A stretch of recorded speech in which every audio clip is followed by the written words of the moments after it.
Murder or Self-Defense. Part 3. Have you heard of the Black Swan Trial? Mother, an ex-ballerina, Ashley Benefield, is accused of killing her husband, Doug Benefield, but only one side of the story has been told.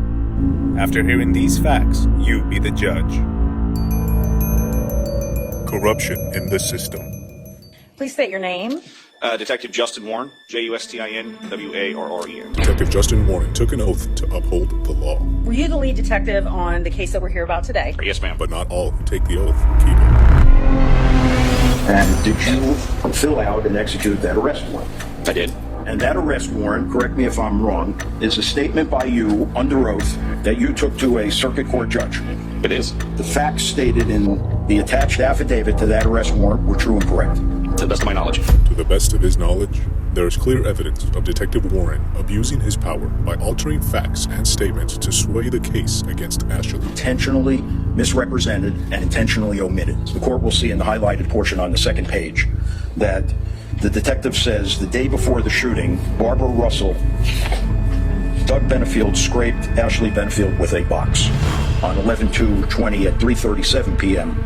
Instead of Barbara Russell, her name is now removed, and she's no longer an identifiable witness. Now it says a witness, and it says Doug Benefield scraped Ashley Benefield with a box. The actual warrant that is submitted on 11/4/20, it says the day before the shooting, a witness, no longer Barbara Russell, explained that Ashley Benefield was inadvertently scratched when someone, no longer Douglas Benefield, but someone walked by her carrying a box.